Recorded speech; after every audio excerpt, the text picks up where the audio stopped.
Hi everyone, this is Chris from Team MilKEEP, and today we'll be going over how to log ground events using the Ground Event Tracker tool in MilKEEP.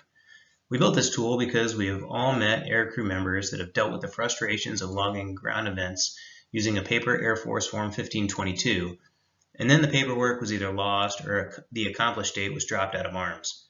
Hopefully, the Ground Event Tracker tool will change this, because we recognize now that aircrew need a digital solution to maintain their ground event completion just as much as a digital logbook to maintain their flights. Once you log into your profile, you're going to see a new tab at the top of your navigation bar, and that's Military Records. And under that, there's a ground event logbook entry that you can click on. It'll take you to this main page, which starts out blank. And this is where you're going to add all of your ground events, which will automatically generate and track the 1522s that you create and send when you accomplish a ground event. The first thing that you'll need to do in order to start logging ground events is click on the Ground Events Library button on the right-hand side. So this is your Ground Events Library page, and you're going to use this to create ground events just like you would create a civilian aircraft entry in your civilian aircraft library. Now, unfortunately, depending on your base, your task IDs and event description names may be different. However, there are some task IDs that the Air Force has said should be universal no matter what base you're located. So we've pre-populated your ground events library with those specific task IDs. If you need to change any of the names or task IDs, you can click on the edit icon, which is this pencil right next to the task ID, or you can create your own by typing it in up top. Just type in the task ID, event description, and create library entry, and your base specific task ID will be there for you. Once you have all the ground events that you desire, you can go back to the ground events logbook. Now that you have some ground events built in your ground event library based on specific task ID and event description, you're ready to add and auto-generate 1522s. So click on the green Add Ground Event button. This is the initial page that you're going to see when you're adding a ground event. The date accomplished automatically defaults to the current date, and you can change it anyway to any date that you want by clicking on the calendar icon. For the event description, after you have ground events built in your library, they will auto-populate when you click on the drop-down menu. For this example, I clicked on the drop-down menu and found Intel Training, and that auto-populated to the task ID that's saved inside of the ground event library, GD17 Yankee. Below the task ID, there's an instructor box. So if you had an instructor for that particular ground event, you can type in their name, or if they're still right next to you, you can click on the sign button, and a box will pop up so that the instructor can sign it. Either sign it with a mouse or sign it with your finger. It doesn't matter, and this will work not only on a laptop, but also on any of your portable devices. If the instructor doesn't like how their initial signature was saved, then there's a clear button. You could also cancel if you clicked on it accidentally, but once they're finished, you can click on the use button and it saves it when it builds that 1522. If you did something where you did not have an instructor, for instance, cyber awareness challenge, and you want to upload a certificate to prove that you did that ground event, you can also save your certificate here.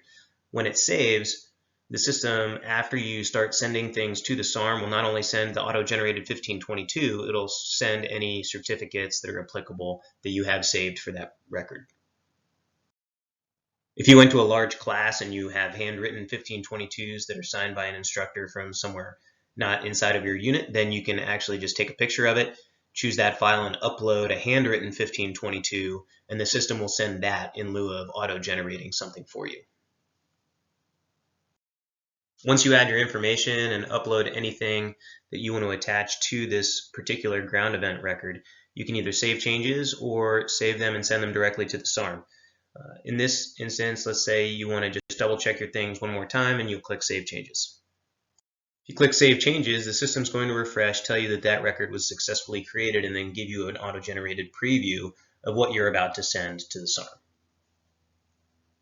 And when you click on the Send to SARM button, it's going to send it to any email addresses that you have in the SARM training email addresses box on your settings page right towards the top of your profile. Now you can type in more than one address if you want. If you want it to also CC an email to yourself, you can throw in yours. Just separate everything with either a comma or a semicolon.